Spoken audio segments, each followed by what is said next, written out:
Can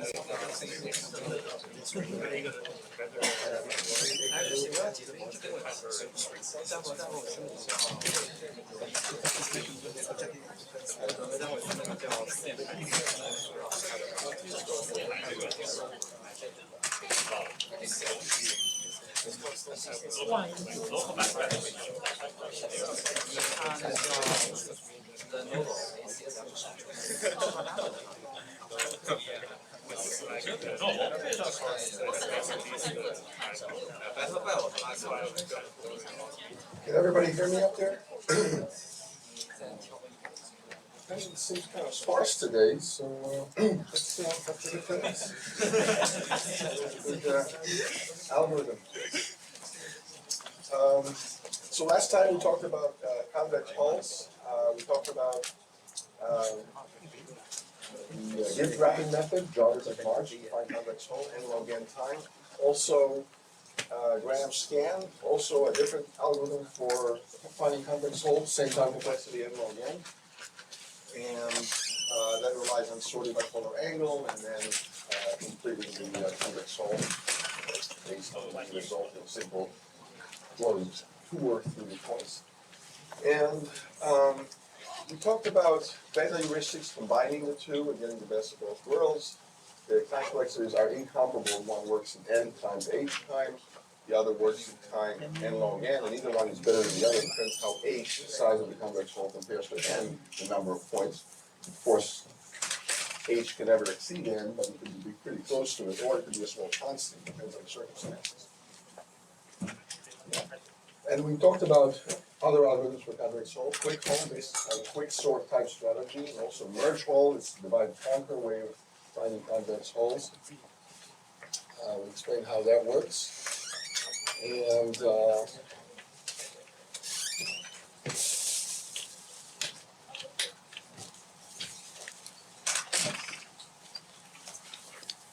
that's right. We all work in time n log n, worst case. We left off with the lower bound for convex hulls in general in the comparison-based model, counting comparisons of things. So the convex hull lower bound basically is a reduction from sorting. We take a sorting instance, arbitrary number of points to sort, there they are on the line, all laying on the x-axis, so one-dimensional problem. We convert it to a two-dimensional convex hull problem by squaring all the x coordinates, raising them to this green parabola. Once you square all the points, they all lie in a parabola. The convex hull of the points on the parabola is uniquely determined by the in-order sequence of the points, and then the end point connects to the beginning point. So the convex hull of these points is simply all these points connected up. So if you had a subroutine that could compute the convex hull in red on these green points, you could use that subroutine, however long it runs, to sort for you in general. And you get that. Which means that whatever convex hull subroutine you're running must take at least as long as sorting does. Because from that convex hull reply of that subroutine, you can sort for free, basically. So there's no such thing as a free lunch. That means the convex hull computation must take at least as much as sorting, because you can sort using the convex hull subroutine in this manner. So this is a lower bound proof. It's a proof by contradiction. It's proven we're not a millionaire. It's usually not easy to do, but here we did it, and it's only one slide long, so it's a good bit. How many understand this argument? Okay, any questions about this argument? And the last time I said I would repeat this first thing in this next lecture, so it's important, because we'll see a lot more arguments of this type, and they'll get much more complicated than this one. So wrap your mind very tightly around this kind of argument, which is a reduction or transformation of one problem to another problem, showing if you can solve problem A, you can for free solve problem B, which means problem B must take at least as long as problem A to solve. Right? You can think about examples from real life. Let me give you an example. Becoming a billionaire is at least as hard as becoming a millionaire. How do you believe that? Yeah, because on the way to becoming a billionaire, you could automatically become a billionaire at some point. Actually, making your first million is the hardest. But I digress. So that's a reduction. It's a reduction of the complexity or difficulty of becoming a millionaire to that of becoming a billionaire, or vice versa. See the point? That's this kind of argument that we're talking about here. Okay, so now we know, as a corollary to the fact that omega time n log n is necessary for convex Hall computation, that's the lower bound, that Graham's scan was an optimal algorithm. Before we didn't know that. Could have been that maybe convex Halls can be computed in linear time, or time n log n, or n square root of the log n, or some other sub n log n time. But now we know that's not possible. It's active. So basically what we did is we made the time for Graham's scan from n log n, big O of n log n to theta. There it goes, wait for it, right there. Ta-da! So that's the corollary bit. Okay? Any questions about that? Okay. And I mentioned that in the Corman book, this is chapter 33, in the Praprat and Shamas book, which is even a deeper study of computational geometry. The whole book is about computational geometry. So roughly chapter 3 and also chapter 4. There's a lot more stuff in there than just convex Halls. Algorithms that we've seen, there's many other algorithms for convex Halls and other results, but I refer you to that. So speaking of these other results, let me give you sort of a summary. We're not going to prove each one of these because it's tricky. But let me just tell you what some of the results are. First result: the convex Hall of a simple polygon can be found in linear time. So if the polygon is already simple and is given to you in ordered sequence around the periphery, as simple polygons are represented. Because it's not given to you in order around the periphery of the polygon is not unique. There are lots of different polygons spanning that point set. So you can't just do arbitrary points and say that's my polygon. You have to say which one follows which around the periphery. Well, if you already have that, you can do the second part of Graham's scan on that order, right? And from that, you can infer the sorted order. So basically, very quickly, in linear time, from a simple polygon given to you, you can compute its convex Hall. How many can see that? Okay. This is like Graham's scan, except without sorting the points first. They're already sorted in order around. Okay. In 3 dimensions, things get a little trickier, but there's an n log n, theta n log n algorithm for convex Hall in 3D. It's more involved, it's more complicated, not easy to describe, and so we won't bother to go over that here. But just so you know, since we need to be done in time n log n as well, and of course it's optimal, because if n log n time is required in 2D, it's also required in 3D or any higher dimension as well, because this 2D is a very special case of 3D or 4D or any higher dimension. It's just a slice across that dimension, so you're ignoring the other dimension. So things always get more difficult with a higher dimension, never easier. That's pretty straightforward. The convex Hall in larger than 3 dimension, arbitrary dimension 5 or 7 or 9 or 10, can be done. There's algorithms that can find the convex Hall in higher dimensions in time roughly n to the roughly half the dimension number. So for example, in dimension 9, this will be an n to the 5th algorithm. 9 plus 1 over 2 is 5. So there are algorithms that are general, and roughly they take n to the half the dimension number, raise that power. So it grows pretty severely with each dimension. With every 2 dimensions, the exponent gets up by 1. It's not exponential, it's not as bad as exponential, but it's not great either if your dimension is 100. I mean, n to the 50 algorithm for convex Hall in dimension 100 will not terminate within our lifetime for any kind of non-trivial n. So, but still, that's what it is.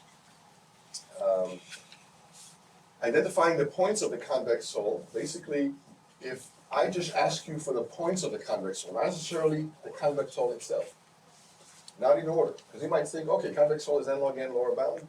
Maybe that's because some sorting needed to happen, because the two are pretty closely related. Like remember, the lower bound convex Hall proof was sorting based. So you might say, well, maybe sorting is necessary to compute convex Hall. This says it isn't. It says convex Hall is as hard as n log n, even if you don't report the sorted order of the points around the convex Hall. You just report them in any order you like, U being the subroutine for the convex hull. But that too requires n log n lower bound. That's harder to prove, because the reduction is no longer from sorting, more involved, because you're not sorting. It turns out it's even worse. So this basically is saying that the hardness, the difficulty of finding convex hull is not sorting based. It's inherently n log n. Okay. And there's more results of this type. Just deciding whether all the points that I give you lie in the convex hull and none of them are not on the convex hull. Just the binary query of yes, no. Are all the points I'm giving you are convex hull points of that point set? Yes, no. Turns out that requires n log n time as well. And that's just a single bit on return. Yes, no. That Boolean query is n log n time lower bound as well. So it's pretty, convex hulls are pretty difficult to determine. And by difficult, we mean not linear time, more than linear time, n log n in particular, in all these other scenarios. So in some sense, you can conclude that convex hull computation is more difficult than sorting in this sense. Okay, but even if you didn't need to report them in sorted order, or didn't even report them at all, just say yes, no, are they all convex hull points? That's n log n lower bound as well. For sorting, these problems are a lot easier.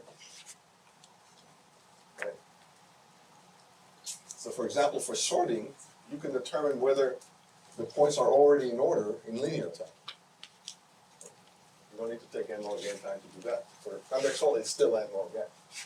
Also, dynamic convex hull maintenance. Basically, it says if new points are being added one at a time, and you want to maintain the convex hull with every new point.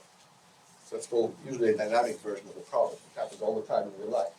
You get a database, you set it up, and for fast queries, new things are being added to the database at every moment, and you still want the database index or sorted index to accommodate new queries, but you want to add new points quickly, new pieces of data quickly, like the Google search engine. You don't have to recompute the entire Google database every time a new URL is added to it, obviously. So it turns out you can do it in log n time per each arriving point. The way you can do it is, let's say you pre-computed the convex hull of all the points up to now, and it's already pre-computed. You got this nice convex hull polygon. There it is, symbolically. So it has millions of edges in it. Okay, new point comes in. Start with that new point and create tangent lines onto the convex hull that already exists. Create this tangent line and this tangent line. Okay, find these two purple points where this new point gets tangent lines onto the existing convex hull. Keep in mind that this convex hull is in sorted order already, by definition. So as you start going down these points, you're increasing the angle or decreasing the angle, and then the angle keeps increasing until it gets there, and then decreases as you go around and around. How many get that? So it's two monotonic chains. One increases, one decreases. You take these two chains and merge them and get a single monotonically increasing chain. But you don't even have to do that. What's the convex hull of all these blue points plus this new green dot, this new green point that came in? How would you compute the new convex hull from the old convex hull?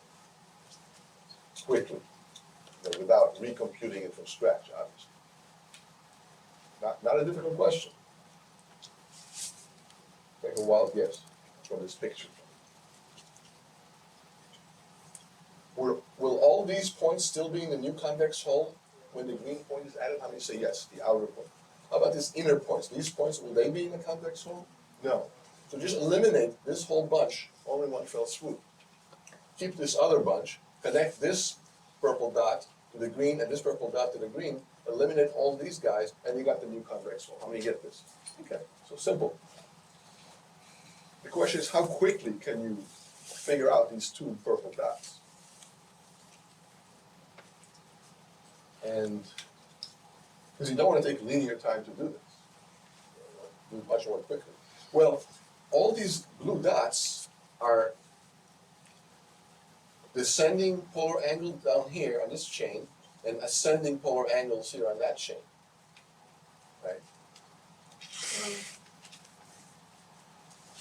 So if you have a bunch of things that are sorted in terms of size, how quickly can you determine some query about them? Long time. Binary search. Just like you find a name in the phone book quickly, because it's already pre-sorted. If it wasn't sorted, it would take linear time. That's why phone books are sorted. Or any other large collection of data is usually sorted by something so you can quickly make queries on it. So in log time, you can determine the highest angle and the lowest angle among this set of angles increasing or decreasing or whatever. And then you know what to connect to and what to eliminate, basically everything in between the two gets eliminated, and you got your new convex solved in logarithmic time. So that's a proof of this theorem using this algorithm. So actually this one we proved.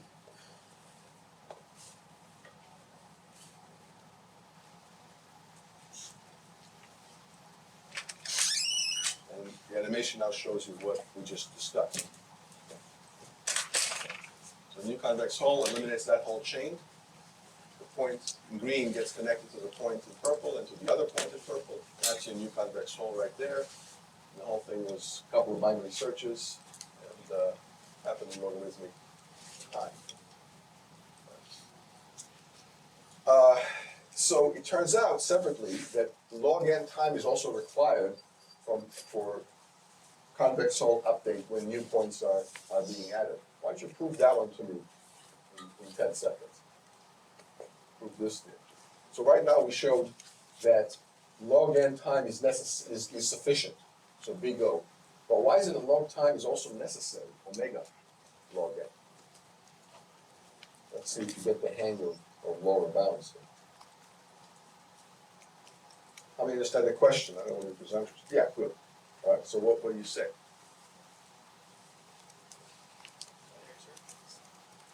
Well, you want to show that no algorithm can accomplish this stunt in less than log n time. So if you say binary search, you're focusing on a specific algorithm. But you want to show that no algorithm can work any faster than this one did here, using binary search. But now we're talking about general algorithms, any algorithm in the universe.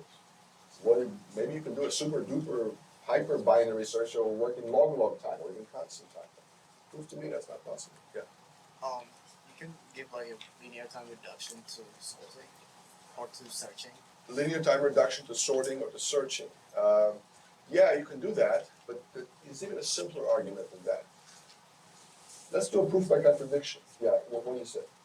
If you could do it in less than log n time, then you could build the whole convex hull. Yeah, exactly, that's it. So if you can do less than log n time point insertion and keep maintaining a convex hull, whatever less than log n time you're using, use that n times to keep building the convex hull to begin with, and that'll be your new convex hull algorithm. And it'll work in time n times whatever the less than log n time was for insertion of a single point.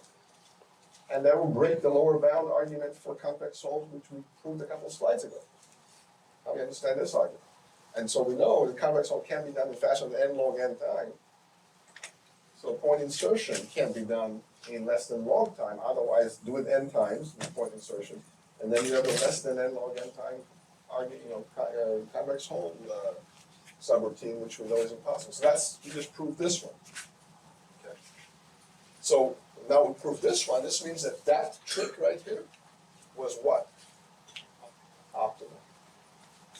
So you see these the more you prove, the more results you get. Okay. Now it turns out if you want to do deletions, it's more complicated than additions. Why? Because when you do a deletion, you can't just do two nice tangents and then eliminate one big long chain all in one fell swoop. Right? A lot of other weird things can happen. And so that's harder. But still, you can do deletions with big O log squared. It's not too bad, it's just not quite log, it's log squared, yeah. So what I don't get is if you have a list of points sorted by polar angle, Yeah. then you can find the tangent points with log n time. Yeah. But you didn't know where the green point was until the green point arrived. That's right. So how do you have the list sorted by polar angle? Good point. So it says, how do you have the list sorted by polar angle if you didn't know where the green point was? It's sorted by some order and not necessarily with respect to the green point that you didn't have yet. Excellent point. What do you say to that?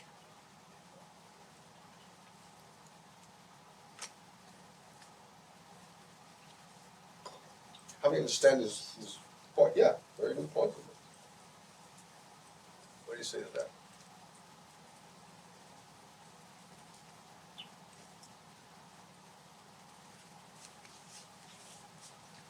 Start with a green point, go to the middle of this polygon, that's it. And if you want to find the least, see what the angle is to halfway in this list of points that's the polygon, the convex hull. Check the same angle for the left neighbor and the right neighbor. One of them will be greater than, one will be less than. So now you know which half of the remaining you should keep probing to find the maximum or the minimum.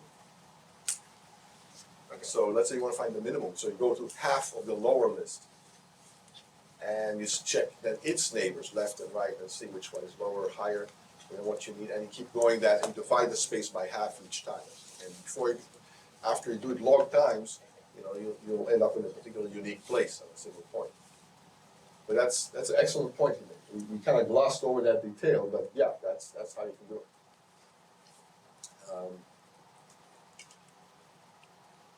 Sort of what you do with a phone book. But this is really a two-dimensional version, so a phone book is just one-dimensional space, letters or characters, strings. Okay, that's a very good point. Okay, so for deletions, log squared n times necessary, but it's doable. Well, let's say it's sufficient, is what the theorem does say. But it's doable, it's just more complicated. Now I'm going to present you one of the most elegant algorithms we've ever seen. And that's saying a lot, because I've seen a lot of algorithms in like 40 years of looking at these things. So this is a conventional algorithm that will beat all the previous ones that we've seen in terms of time. It's by Timothy Chan, he's a professor in Canada. So again, one of the subroutines we'll use here is that if you have a convex polygon, and you have a point off the polygon, in log time you can find two tangents, which is what we just did in the previous slide. So I just remind you how it's done. You take this point and then you find the tangent by doing a binary search on all the other points and what's the greatest angle, or you do a binary search on all the other points and what's the smallest angle. You do this probe each time. You do the trig to find the angle, right? That's a subroutine we're going to use among other things. All right. So how will this algorithm work? You have a bunch of points, and it's a recursive divide and conquer. It's well, it's not even that recursive. It's just divide and conquer. It's repeated divide and conquer. I guess characterize it that way. Assume you knew the size of the convex hull, which we don't, but assume you knew it. So assume you knew what h was, the number of points in the convex hull. Let's call it m. You'll see why I'm giving it another name besides h in a second. It's going to be a parameter in this algorithm. So I'm going to divide the points into n over m sets of m points each, to a total of n points. So these are n points divided into n over m sets of m points each. So let's say here are some green points, here are some yellow points, blue points, and purple points. So I'm dividing into equal size subsets. How many subsets? N over m. What is m? It's the size of the convex hull. We don't know that yet, what that size of the convex hull is, but you'll see in a minute what happens. Okay. Compute the convex hull of each subset, and let's use Graham's algorithm as a subroutine. So now we use the Graham scan, we sort each one by the polar angle around some arbitrary point. Compute the convex hull of each subset. These subsets are arbitrary, by the way. They're not partitioned according to x-axis or y-axis. There's random subsets of fixed size. How big size? N over m. Well, size m, but n over m of them to a total of n points. All right, so here are the 4 convex hulls of these 4 subsets. Okay. So n over m is 4 in this case. And we assume that m is the size of the convex hull overall, which is also h. Right, so we got a bunch of small convex hulls, arbitrary. And look, they can intersect, they can overlap. There's no relationship among these convex hulls to each other. Right? It can be any which way, however you happen to partition the point set. Doesn't matter. All right. Next, you're going to compute Jarvis's march, but instead of on points, you compute Jarvis's march on polygons, on these convex polygons, which are the convex hulls of these subsets. So we're generalizing Jarvis's march, the gift wrapping method, to wrap, instead of points, larger objects, polygons. Of course, the thing about a point is a degenerate polygon with only a single vertex. Now we're generalizing the gift wrapping method to work on polygons, not just points. But it's straightforward because it's the same concept. It's like when you gift wrap stuff, you can gift wrap arbitrary things. You don't just gift wrap shoe boxes and toaster ovens. You can gift wrap a bicycle. It's a lot trickier because it's all odd shaped and larger, and we'll make sure that the handlebar doesn't poke the paper that you use to gift. But aside from that, you can gift wrap anything. You can gift wrap a building, gift wrap the whole city if you want, in theory at least. So here we're going to gift wrap these polygons. How? Very much like regular gift wrapping. Start at the least x coordinate, you find out quickly in linear time, and start rotating it until you get a tangent line that has the greatest angle to one of the other sets. So try tangent lines from the green point to the blue set, to the purple set, to the yellow set, compute both tangents of each, and see which ones gives you the one with the greatest polar angle with respect to this starting green point. And in this case, it's this one. If you try to make a tangent to this purple set, the tangent will be to here. And that'll be not quite as large angle as this angle here. To the blue point, the tangent will be to there. So you're picking the best tangent with respect to how large the angle is with respect to this tangent. And that gives you the first edge of the gift wrapping convex hull over all these sub-convex hulls that are colored. Okay. Now, there still remains the question, how fast can you compute each tangent? But now you see where this subroutine comes in. Right? You have a point and some convex polygon. You can compute both of these tangents in logarithmic time. So in log time, you can find the tangent to this polygon. In log time, separately, you can find the tangent to this polygon, to any particular single polygon. Of course, you're doing this tangent computation many times. One per polygon, or actually two per polygon, to find, say, both tangents, just to be on the safe side. All right, so you found one edge. What do you do next? Start here, continue gift wrap. Find all the tangents to all the polygons and find the one that kind of maximizes this angle, this polar angle. And then you find the next edge of these convex hulls of all of them. Okay. And you keep repeating this process. Now, here's the catch.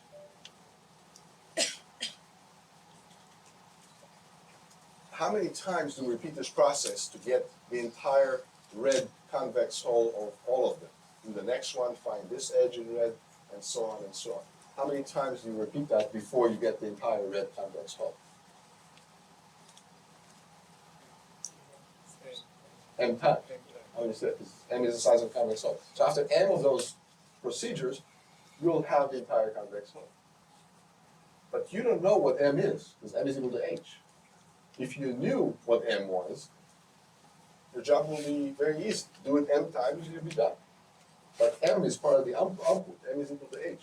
So we don't know what H is, so we can't do it H times.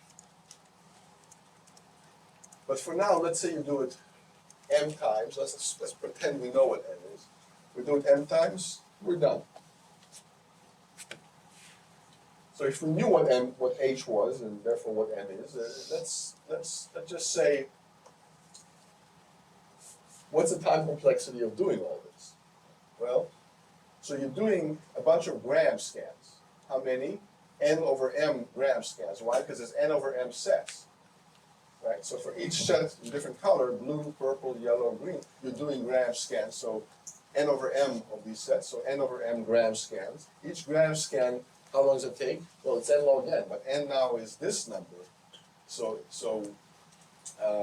Excuse me, there's m points in each, so it's really m log m per gram scan, per single gram scan. There's that many gram scans, n over m gram scans. So the total time is n over m gram scans times the time per gram scan, which is m log m. The m's cancel nicely here, and you just get n log m time complexity for the entire process, assuming you knew what m was. How many understand that analysis, time complexity? Okay. It's only a third of the class raising hands, so probably repeat it? Okay. You're doing a gram scan for the green points, a gram scan for the yellow points separately, a gram scan for the blue points separately, a gram scan for the purple points separately. So you're doing n over m gram scans because there's n over m groups of m points each. Multiply the number of groups by the number of points for each, and you get n over m times m, which is just n, the total number of points. That's what this parameter m is. It's the divisor of the number, giving you the number of groups. It's also the size of the convex hull. Okay, so you do a bunch of gram scans. How many n over m? Each gram scan is m times log m because the size of the group is m points each. Gram scan takes m log m time or n log n time, however you want to think. It's just a parameter. The size of the number of points you take doing gram scan over. So the total time is how many gram scans you do times the time per gram scan, and when you multiply together, you get an upper bound of n log m. Okay. How many understand it now? Oh, good. That's a lot more. So I'm glad I repeated. All right. So that's all the gram scans, but that's not the entire algorithm. The algorithm was a bunch of gram scans, then you get all these nicely color-coded convex hulls, but then you got to do Jarvis March, you got to do gift wrapping around it. Starting with the green, a gift wrap, a gift wrap, a gift wrap. Well, so how long does this gift wrapping take? Well, the number of times you gift wrap is m, because you're doing another edge to get the entire red convex hull, and there's m edges there, m is equal to 8. There's m of them, okay? And for each point, you gotta check all the other convex hulls to find the angle. So you have to find the tangent from the green point to all the other ones so that you can know which tangent line has the greatest polar angle. You gotta do it as many times as you have groups. Well, how many groups do you have? N over m, and so that's that multiplier here. For each point you find in the convex hull, you gotta look at all the other groups to find tangents. And to find the tangent takes logarithmic time, and that's the time here. Logarithmic in what? The size of the group, and the group is of size m. So that's the total time complexity to do all the Jarvis gift wrapping around all these convex hulls that we got from the first step, from all the grams scans. Well, nicely the m cancels with the m, and you got n log m, again, same as here. And the total time is just this plus that, because you're doing both one after the other. So the total time complexity of all of this algorithm is n log m. How many get that? Okay, any questions so far? Because we're not done yet. We're halfway there. Why aren't we done? Well, we're not done because we don't know what h is. So we don't know how long we need to run this. Because h could be pretty high. H could be, roughly n. And if h is n, this whole algorithm can take n log n time, not n log h time. We're going for an n log h time algorithm, by the way, just so you know. We know it's not going to be less than n log n in the worst case. But if you also want to consider the convex hull size and the time complexity, it could be n log h. That doesn't break the lower bound of n log n time. Okay. It just makes it output sensitive. Makes it faster if there's less points in the convex hull. That's okay. It's like saying sorting takes n log n time. So I say, okay, how about if I give you a sorted list already? How long does it take you to sort then? This list is already sorted. Really linear time. Even using bubble sort, it'll still be linear time if the list is already sorted. And you say, well, really linear time, so that breaks the n log n lower bound for sorting? No, not really. Because the lower bound is for general sets, not for particular sets that are already sorted or near sorted. So just keep that in mind. Right? So in general, we can't break the n log n lower bound for convex hull, but for specific cases where h is much less than n, it could be n log h, and that's what we're going for here. And n log h will be never as bad, never worse than n log n, and often a lot better. How many understand that? H could be a worse n, but often is a lot less than n. It could be a constant value.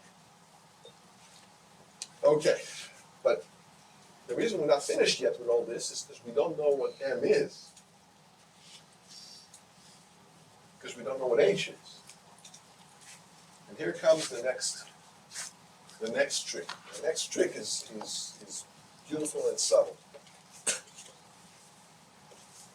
We're going to guess what h is. And keep guessing larger and larger values of h. And at the end, you'll see the time complexity converges to something very reasonable, actually, something amazing. It'll be n log h. But how will that work? We don't know what h is. So what we're going to do is the following. Because if we don't guess it carefully, and just assume it's huge, like n, if you take this process too far and keep gift wrapping around for too many steps, the gram scan time will dominate, and you'll get n log n running time. On the other hand, if you guess m to be too small, Jarvis's gift wrapping method will dominate, and the time will be like n times h. And neither one of these is too cool. Right? N times h could be quadratic in some cases. How many understand that? So we don't want to go there, which means we can't guess m to be too small. And we don't want to guess m to be too large, because otherwise it'll just be gram scan on almost individual points or close to it. Right? And then gram scan time will dominate. It'll be n log n, so why bother with this whole trickery if you just gram scan the original points that have been done with it. Okay, so here's what we're going to do instead. How do we get a good m number of subsets to partition this original point set into? So the idea is to keep guessing. Keep increasing m until it exceeds h. In other words, first try something very small, m equal to 1. And then something a little larger and a little larger. And keep doing this. And remember, m is the number of points in the convex hull. So the Jarvis march, after m steps, will stop it, will abort it at each level of guessing. So start with, say, small m, like make it equal to 2. 1 is kind of trivial because there's one group, I'm not going to do that. So start with 2. And if 2 proves too small, increase it, but don't increase it to 3 and then 4 and then to 5. Those increases are too small steps. And if you keep doing that 2, then 3, then 4, then 5, until you reach the m is equal to h, what will happen is it'll add up to way too much. You want to take leaps and bounds. You want to increase it substantially at every step so that you don't take too many iterations, because the work at every iteration will be abandoned.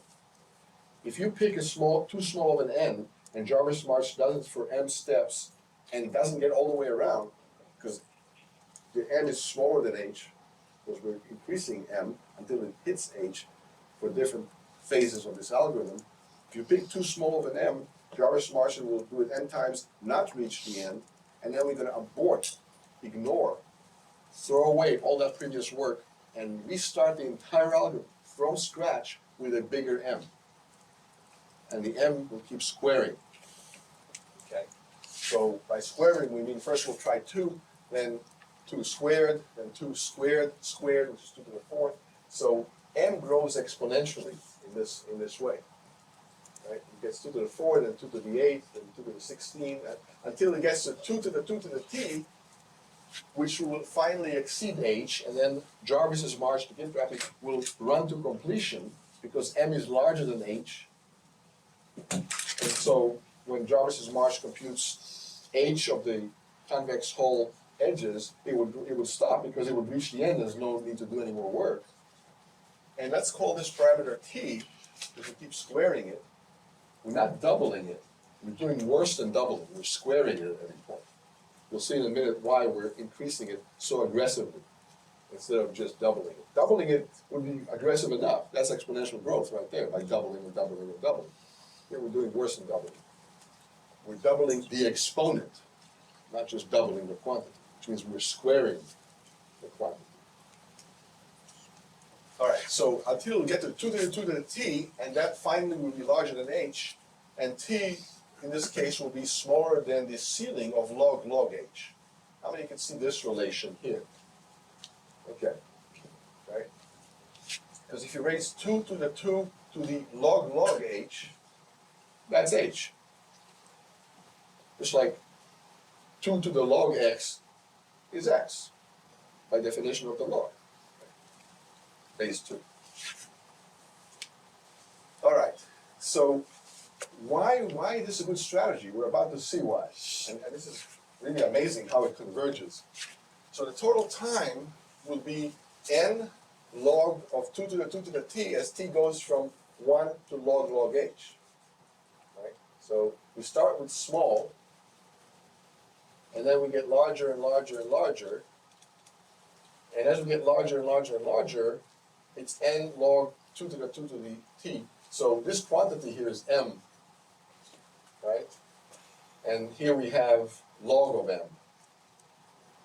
Right? So we keep running the entire algorithm from scratch for increasingly large values of m, and the algorithm runs in time n log m each time.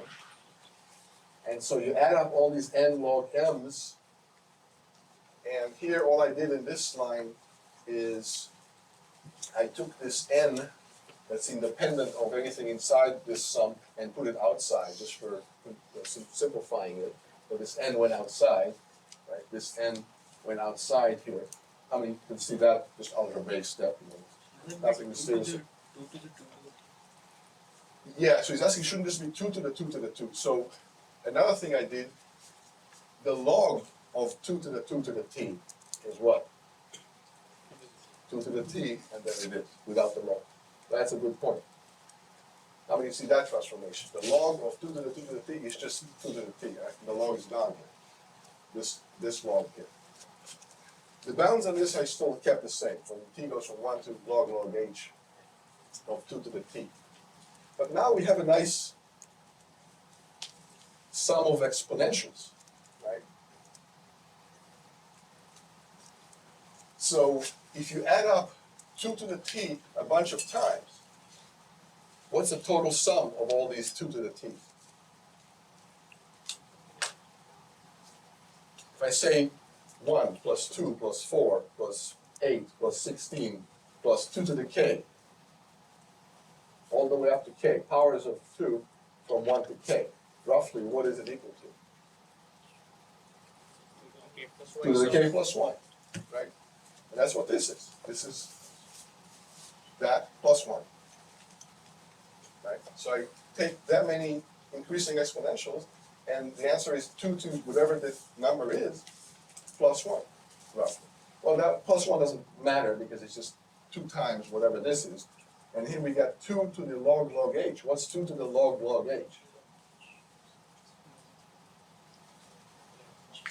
Log h. And there's log h. So that the rest is, all this is just algebra, basically. So total time complexity is n log h. Yeah.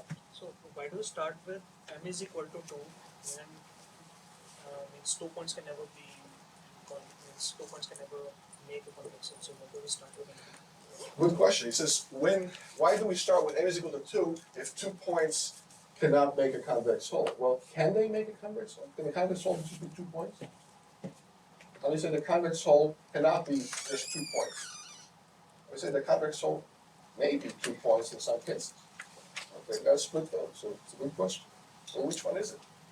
2 points or never 2 points?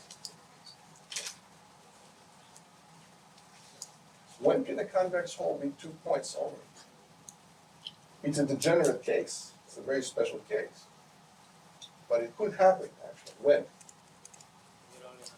All points are collinear. They're all on the line. So the convex hull is just the 2 endpoints. Because all the other points are linear combinations of those 2 endpoints. So they're not on the convex hull. Isn't the polygon, convex hull isn't the polygon? Yes, convex hull is a polygon. So the polygon will be one point connected to the other point, and a second segment, the last point, the second point connected to the first. So yeah, you'll have these 2 edges like that, but except they're on top of each other, but they're still separate edges. So it's a degenerate case, special case. But that's a good point. So it could be, so 2 could be that. It turns out, even if it's not, it doesn't hurt to start at 2. If we started at 2 or at something, or the next one, 3, you get similar results. The algebra will work still to converge to n log h. But that's a good thought. What else? So look at what we did. What we did is really amazing. We took 2 slower algorithms, asymptotically slower algorithms, and combined them into a single faster one than either one. That's a really good day in algorithm design. When you take 2 subroutines, each of which works in slow asymptotic time, somehow bang these 2 subroutines together into some meta-heuristic that using these 2 subroutines works in much faster time than either subroutine. It's almost counterintuitive. If not for the fact that we're not calling these 2 subroutines on the original entire set. We're calling it on pieces and trying different things, and if it doesn't work, we abort and start again with different rearrangement of the sets into subsets and on and on and on according to the scheme. And that's how we pull it off. But still, we use 2 subroutines, each of which is slower, in the meta-heuristic that runs faster than either one, asymptotically. Not just sometimes, always. Pretty amazing. Right? So that's a Jedi trick that you should definitely wrap your mind around and sometimes use in your career or life, and it works amazingly when it does work. So it's not to say that you can pull this off for every problem every time you try. No, I mean this is a rare occasion, but when it does work, it works beautifully. So this algorithm, Chan's algorithm, is optimal not just in n, but also in h. It's not just optimal in the input size, it's optimal in the output size as well. Amazingly. Turns out you cannot do any better than n log h if you take these 2 parameters to represent the time compressed. So it is a meta-heuristic. And look at what we've done, which is also amazing. At every step, if a particular m didn't work, and what do we mean by m not working? We mean, you take the size of m that we're guessing right now might be okay. We're running all these gram scans and all these stuff. So then we're doing gift wrapping Jarvis march around all these convex hulls that we get, and don't get to the end because we only do it for m steps, and we didn't close the loop and find the entire convex hull. So what do? Abandon all that work, throw it away, ignore it, waste it, and start over with a different m, which is another counterintuitive thing. That to be so highly efficient, we need to throw away a lot of work, over and over and over again. That's amazing. It seems like such a waste. But by wasting every single iteration, a bunch of stuff that you did, you win at the end. And again, that's true in life too, in many scenarios. venture capitalists use this kind of approach all the time. What do I mean by that?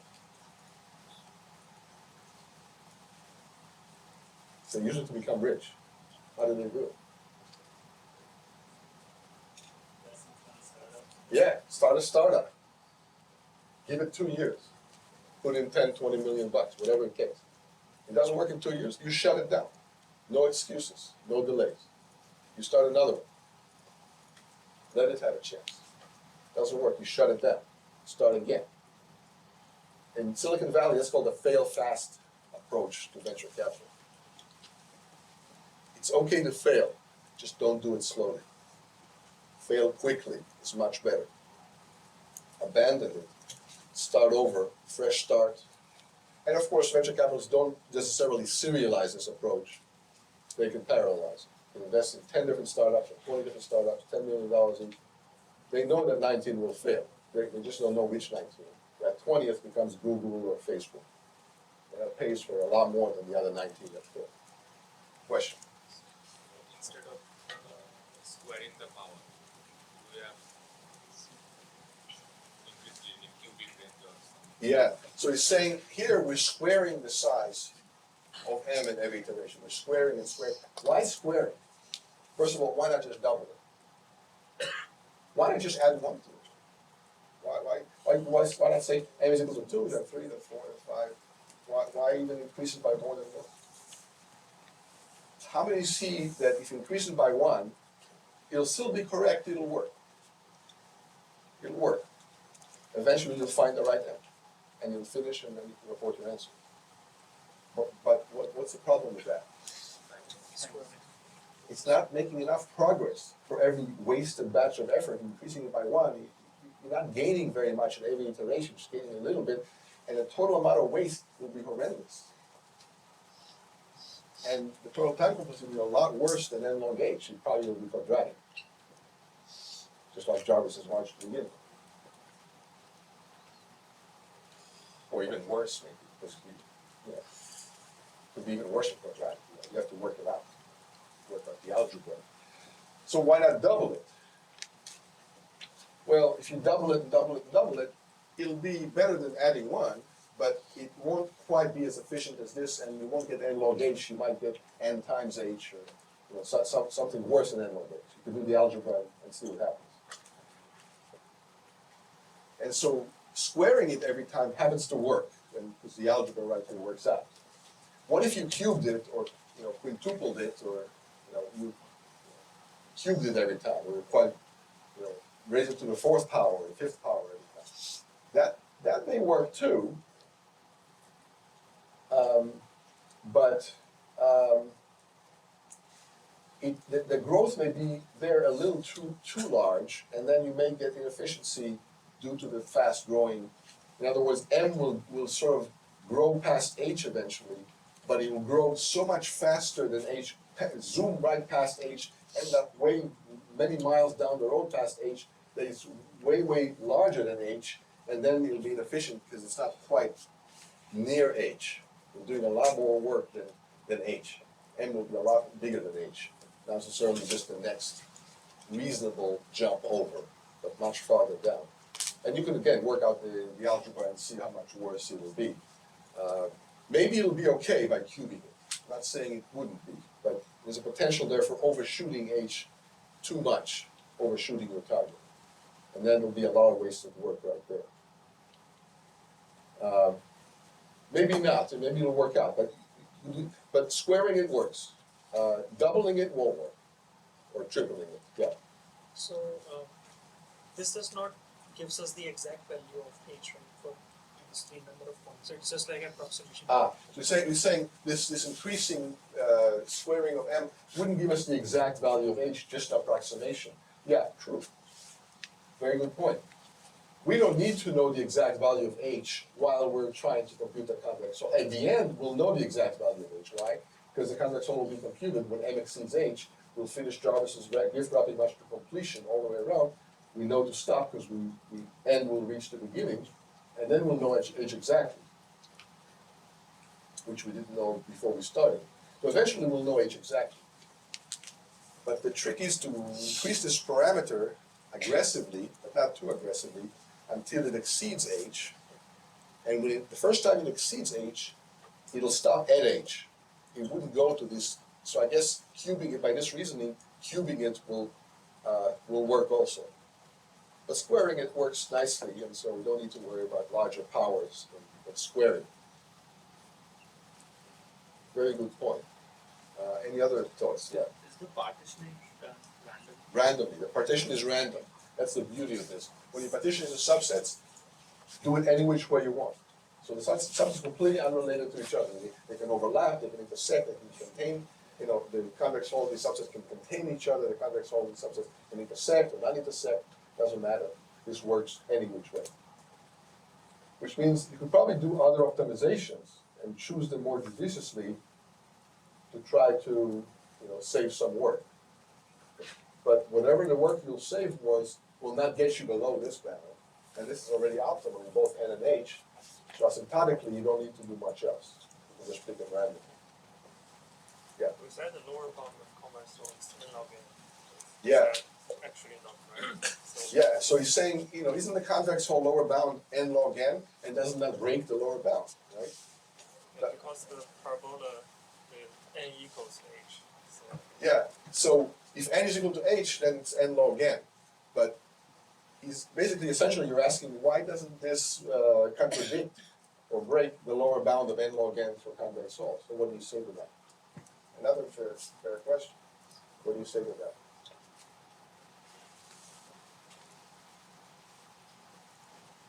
It seems like it assumes that N and H are not equal.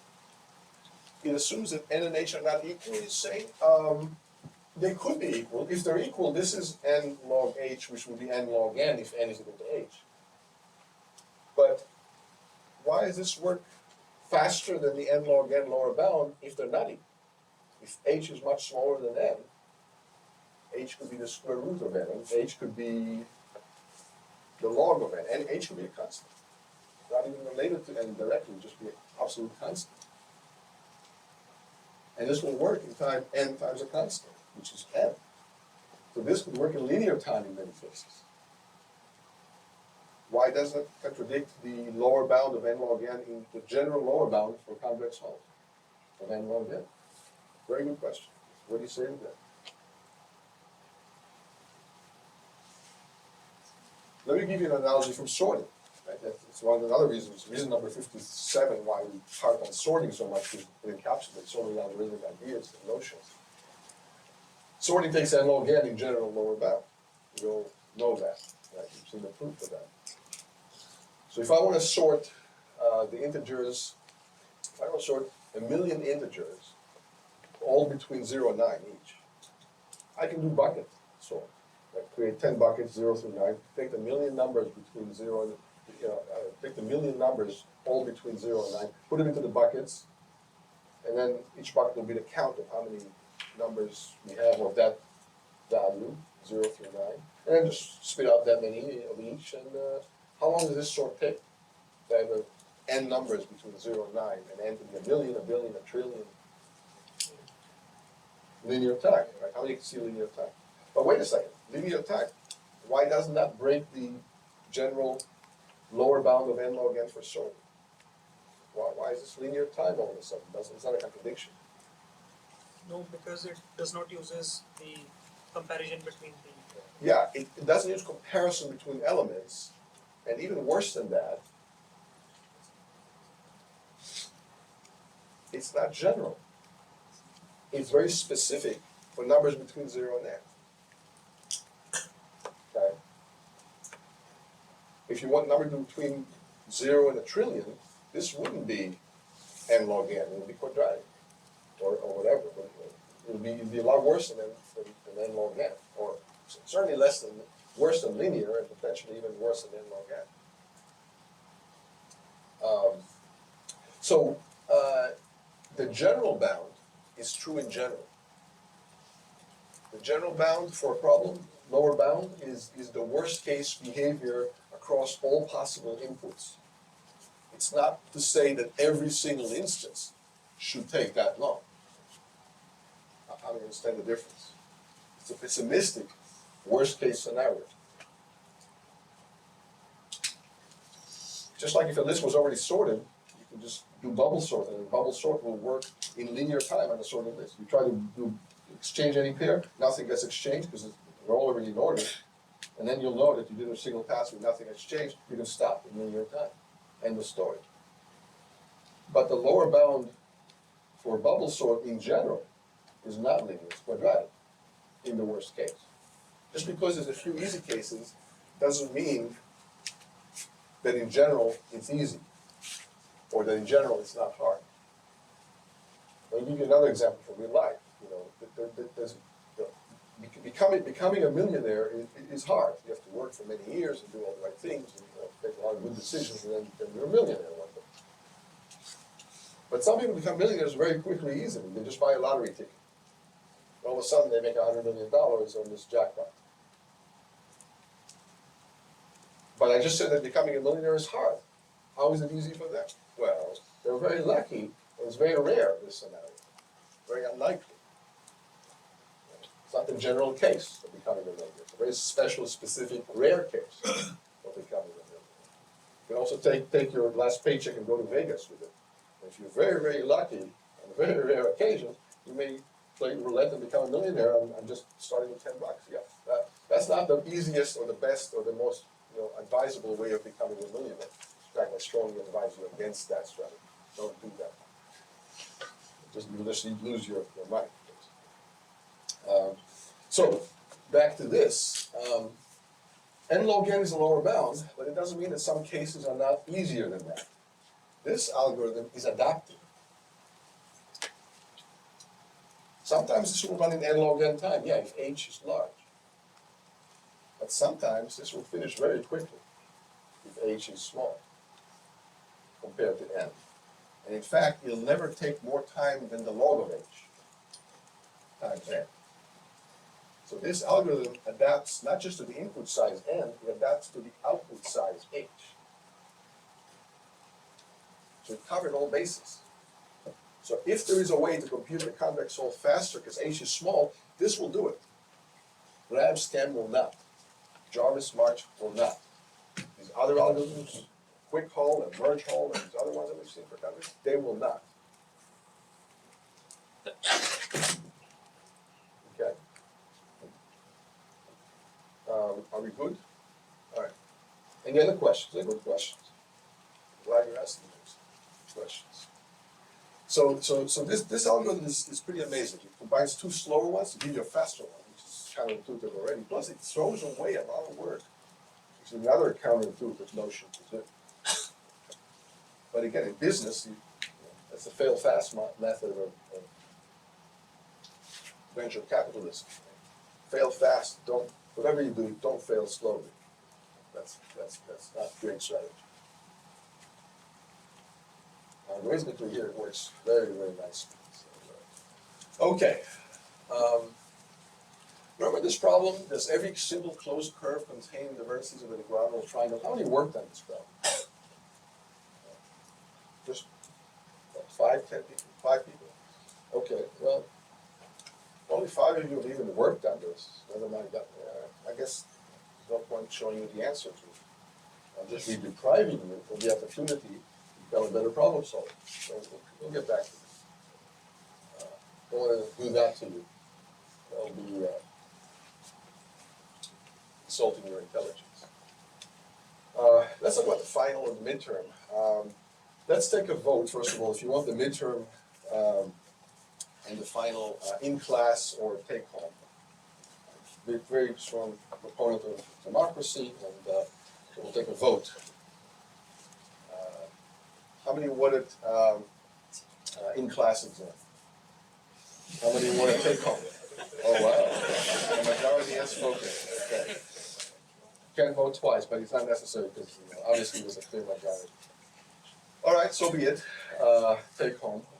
So what I'm willing to do is have a window of a few days, like maybe 4 or 5 days, say for the midterm. And within those 4 or 5 days, you can work on the exam for 6 contiguous hours. Okay. So you have 6 hours, but you can choose which 6 hours within the sliding window of several days, so you can schedule it optimize it to, relative to your other obligations and exams and homeworks and due dates and so on. So I'm giving you that option rather than to make it a fixed time, which may not be convenient for you, you may be traveling or interviewing or whatever. So, okay with that strategy? Gives you a lot of flexibility. And why 6 hours? Because,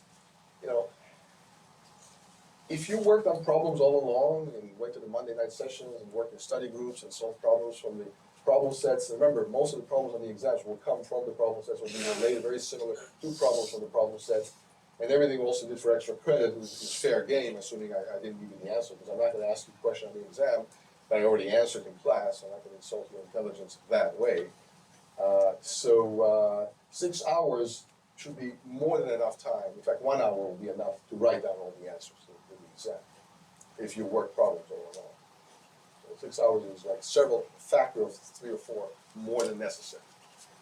On the other hand, if you didn't work any problems all along and you postponed everything to the last one, which I told you repeatedly not to do, if you thought you could become a MacGyver the night before an exam, which you can't, and it doesn't work that way. If you didn't pay attention and didn't solve problems and work in groups and come to the Monday night sessions, 6 weeks won't help you. Never mind 6 days. Never mind 6 hours. Because you're gonna have to start becoming a problem solver from scratch, and that doesn't happen overnight. And you've had already a couple of months, and you have another few weeks to the exam. So that's why I'm saying 6 hours. Much more than enough time if you solved a lot of problems already. Because most of the problems that are going to be in the exam, you've seen before, simply because I'm going to keep my promise. Most of them will come from the problem set, which you've seen since day one of the class. Actually, before day one, before class started, it's already posted. So the remaining issue is when should we schedule it? When would you like to? A couple of weeks from now, say starting?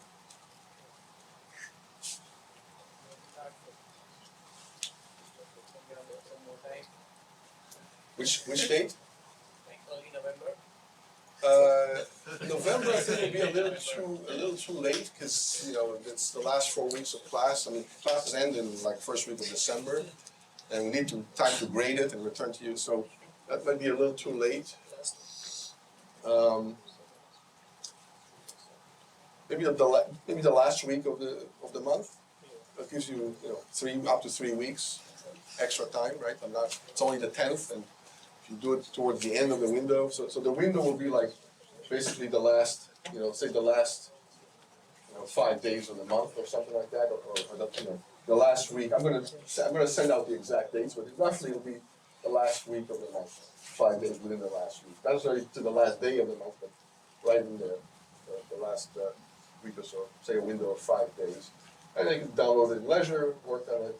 So even if you travel or interview, you can still do it remotely. No big deal. You'll be going to Collab, downloading it, you'll be time-stamped, and then you upload it to Collab, you'll be time-stamped again. That's how we enforce a 6-hour, consecutive time block, download to upload time. Yeah. So the exam will probably consist of problem set 1 and 2, but will we have gotten into problem set 3 by the time that? So he's asking which problem sets are we talking about. So remember, the problem sets are not necessarily, they're arranged somewhat by topics, but not exactly by topic. There's problems of all kinds on each set. But obviously, I'm not going to, I never play gotcha with you. I don't want to trip you. I want you to all get A pluses if you help me make that possible. So I'm not going to, it's not going to be like really, really difficult problems, but I'm not going to insult your intelligence by putting a bunch of simple, trivial exercises and nothing else. I mean, that would just be boring to you. I don't want to bore you. So which sets? It'll be mostly stuff that you've seen before, that we talked about before, the approaches that we've seen, kind of sorting, searching, kind of computational geometry, and general problem solving that we've seen before.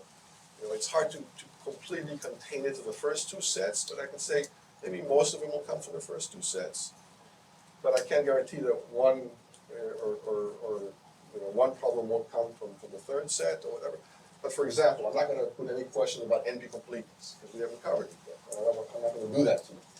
Right? I'm not going to put problems from topics that we haven't even started covering. Right? So you'll all be pretty familiar, straightforward. That's my hope. Right? So we can say most of them will come from the first 2 sets. But it's not 100% true, but it's like, 85 or 90%. Any questions about that? And for the final, I guess we'll do the same. I assume the vote for take home probably both the midterm and the final. Just make sure. How many want the final in class? How many want the final take home? Okay, again, my assumption was correct. So take home to the final. And similar setup for the final. There'll be a window of several days. You can just download it from Colab, work on it for 6 hours, submit it back to Colab, and the story. So some people ask me, when is the final going to be? Can we travel to some place, buy airline tickets or whatever? So yeah, sure. I mean, it's going to be over the web anyway. Colab, download it, upload it. So even if you travel or already somewhere other than Charlottesville, you can still do this. No big deal. So my gift to you, high flexibility. Of course, on the exam itself, when the exam starts for you, then you can't look up anything on the web, and you can't just do Google searches and go to Chug or one of those cheating websites. Yeah, we have accounts on those too, by the way, and we can see what's there. So just so you know, if you copy from one of those Chug or whatever websites that you think is a fancy, tricky, foolproof way to cheat, that doesn't work. The TAs have accounts on those, and they troll those websites, same as you. So we know where it comes from. Just word to the wise. There have been some embarrassing cases in the past where we ask people, we see where they're copying from, so we call them in and we say, could you explain, your answer to question number 3 in the exam? And they look at us almost innocently and say, no, I can't explain. Sorry. We say, okay, you're still a good person, but you get a 0 in the exam. Try better next time. Or whatever. I mean, don't want to belabor this point, but 1/3 of the syllabus, third page of the syllabus talks about cheating policy. So please reread this just to make sure you don't make these obvious mistakes or strategy errors. Okay, what else? Anything else about the exams or questions?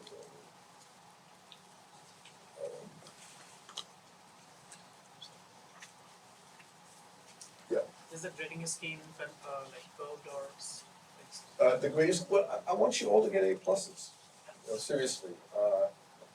So help me help you, like Jerry Maguire says.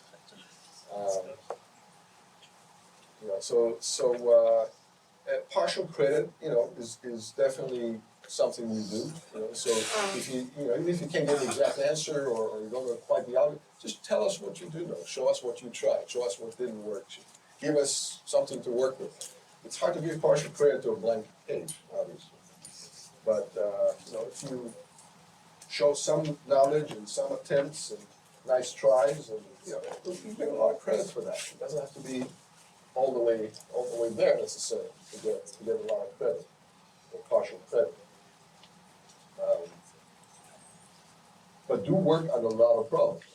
How many are working in groups, study groups, meeting regularly? Okay, it should be all of you at this point.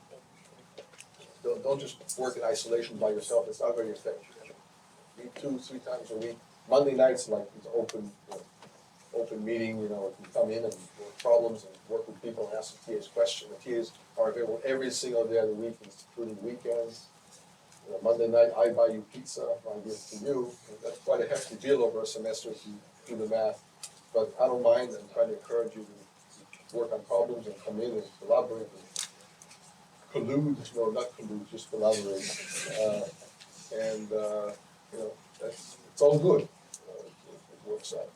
So today we'll do something unheard of. We'll finish 1 minute before the end of the official time. How about that? All right. See you next time.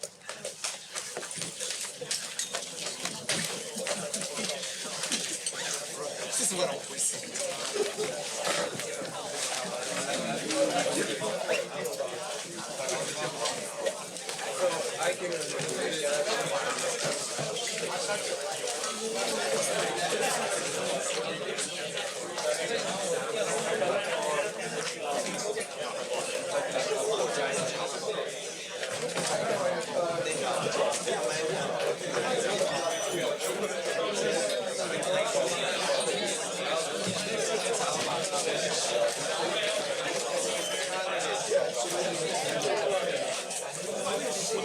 I'm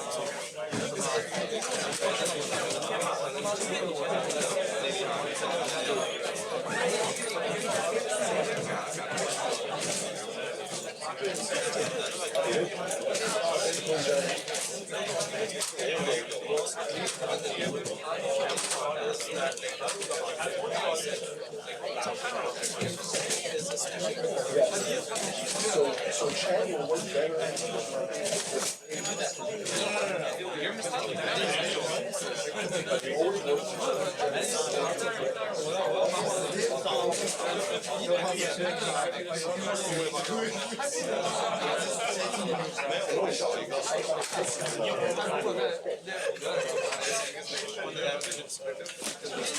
Then chat is better.